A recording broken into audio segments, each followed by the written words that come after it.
Well, hello and welcome, awesome students, to week 8. We finally made it, right? We're at the end of the course. We're at the end of the journey together. And we've spent the last seven plus weeks exploring a few different therapeutic modalities, as well as examining how we might utilize treatment interventions to address specific mental health concerns. I hope that you've enjoyed the class, our time together over these past 7 weeks, and you've gotten some good value in this course. This is certainly a critically important class as it addresses therapeutic interventions, and for many of you, it's likely going to be the only one or one of the few classes that you're going to have that really get into therapeutic-based interventions until you get to a graduate program. As most of you will transition into a master's program to further career opportunities within the mental health industry, you're undoubtedly going to have several courses in therapeutic modalities such as psychoanalytic theory or cognitive behavioral theory, so on, family systems. So to give you some background and experience with my graduate program, my particular program was heavily focused in psychoanalytic theory. I had 2 semesters that focused specifically on psychodynamic theory, an elective course that focused on attachment theory, and 2 additional semesters focusing on specifically cognitive behavioral therapy interventions. In addition to that, I completed a year-long intensive CBT training program, which I actually participated in while on therapy rotation during my graduate program. It was outside of my program, and I know several students have busy schedules and lives at this time, but let me give you a little insights into what that year looked like. During my therapy year in graduate school, I had 3 classes on campus in addition to the weekly supervision class. As I mentioned, I also participated in a year-long CBT training program that was outside of the campus as part of my practicum rotation. This was like taking 5 classes at once, and each of these had extensive reading and homework, and I was an on-ground student attending live classes. I was also working 20 hours a week in a community mental health clinic to complete my practicum rotation, and believe it or not, I was actually working about 15 to 20 hours per week at a job. I still had to pay the bills. Let's just say that for the most part, all I did at home was to study and sleep. I was extremely busy during this year, and this was also the year that we applied for pre-doctoral internships.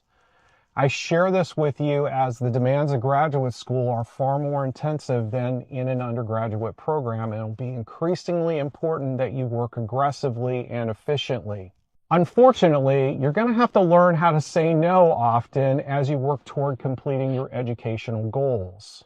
Certainly, these comments aren't meant to overwhelm you, but rather give you some insights into what's ahead regarding learning how to work with clients in a therapeutic environment.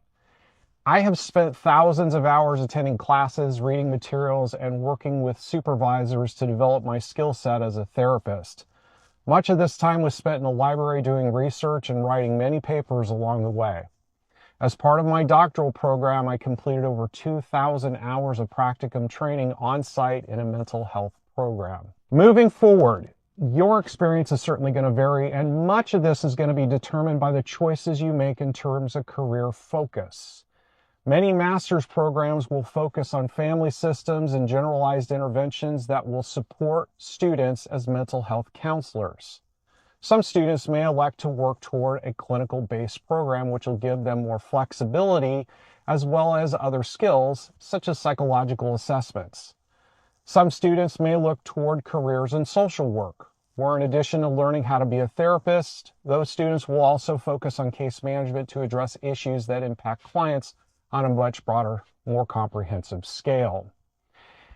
If you've not given much thought to your career, where you're headed, or what you might do in the mental health industry, I encourage you to start looking at this now, because in the months ahead, you'll have to make choices about your career direction, and certainly that's going to impact graduate school. Now, here's the good news. This week, we're going to have an opportunity to explore some careers within the mental health industry. This is going to help to give you some additional insights on different opportunities within the field, such as what different practitioners do and the roles they serve within the mental health industry. However, before we get into that, let's take care of a couple of things so that you're on track to complete the coursework this week. First, some of you are still working on your Project 2 submissions.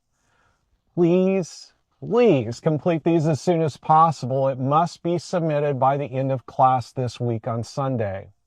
Overall, this final week will be light in comparison to other weeks.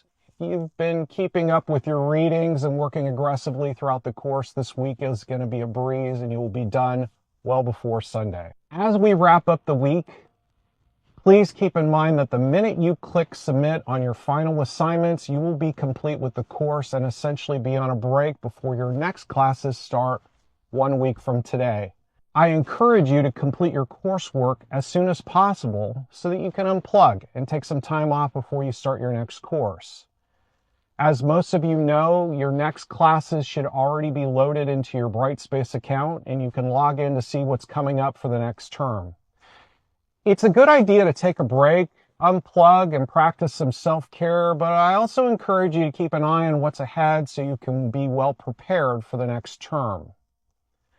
As we get into the week, please make sure that you reach out to me as soon as possible if you have some questions on coursework or anything in general. While week 8 is a relatively light week for students, it's a busy week for your professors as we have to complete a lot of grading from week 7 as well as prepare our courses for the next term. So let's dive in to review week 8, talk about the expectations.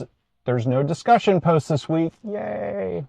As such, I encourage you all to work toward completing all of your coursework by Thursday night or sooner and take advantage of some much needed time off before your next classes start on Monday. Okay, so let's take a look at what we have for this week. So as we dive in and take a look at the objectives for this week, as I noted, it's a little bit of a light week. Reflect on your growth path as a mental health practitioner. And so we're going to take an opportunity to reflect on a few things that we've done throughout this course, but also your pathway, your journey, what you're going to do as you transition out of this program and into graduate school. In fact, the readings this week are focused on that very question that many of you had. I've had an opportunity to exchange some emails and have some conversations with students about some career opportunities and addressing some of these questions.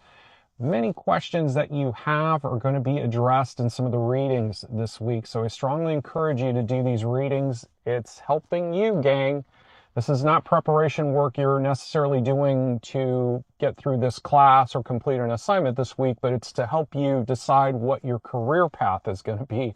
So critically important, but again, it's all on you this week. There's a great article in here about social work, and a lot of students have had some questions about this, and I've helped some students to clarify some things with regard to what a social worker does. And so this is definitely something you'll want to do. And regardless of whether you've decided where you're going or where you're headed, I encourage you to go through these articles either way. This is an article that addresses 7 different areas or 7 different roles, if you will, 7 different types of practitioners within the mental health industry, whether it be mental health counselor, couples and family therapists, both of which focus heavily on family systems and dynamics, a lot of relationship therapy. I personally am not a family therapist, but clinical social workers and what they do in the field, clinical mental health counselors, school psychologists, which, by the way, is a very different direction in terms of your education, as well as school counselors.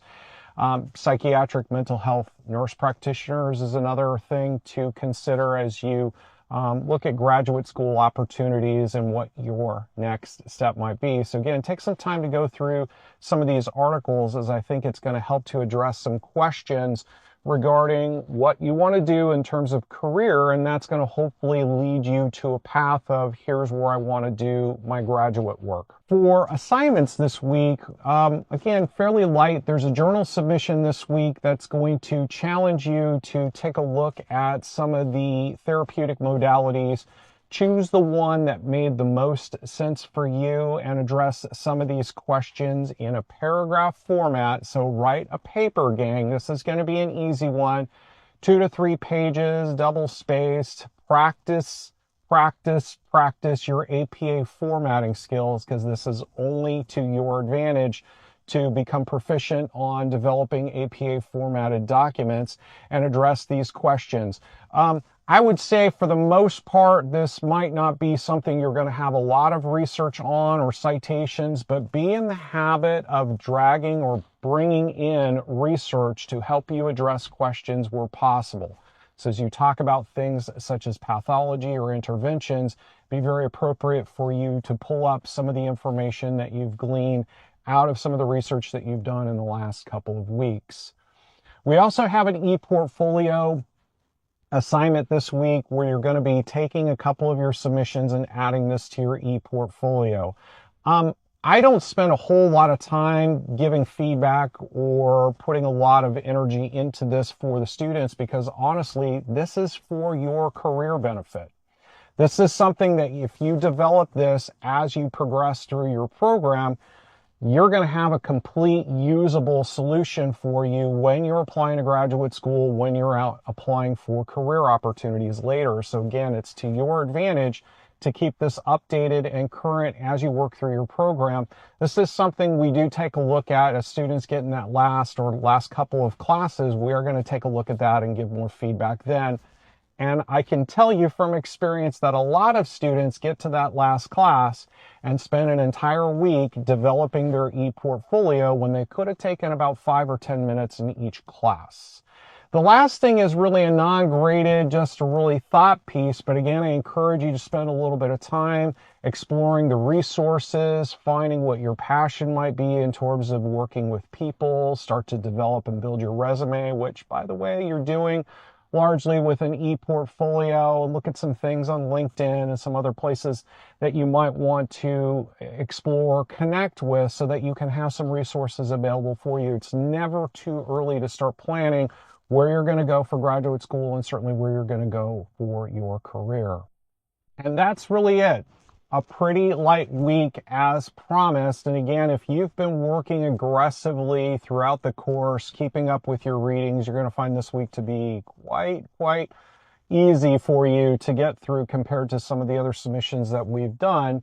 And certainly, again, I encourage all students to work toward completing these things by Thursday night, no later than Thursday night. There's no discussion this week, so certainly take that time to complete that journal submission, get things updated in your e-portfolio, do some of those readings because it's going to help you career-wise, and then unplug. See what's ahead in the next class, but take a few days to unplug before you dive into new courses starting in 1 week from today. So I hope that you've enjoyed the class. I've certainly enjoyed being your professor over the last 7+ weeks, and hopefully our paths will cross again in a future class. So my name is Dr. Jeremy Colvin, Dr. J. It's been a pleasure to be your professor in this class. I'm looking forward to seeing your submissions this week, and please let me know if there's anything I can do to support your success. Have a great week.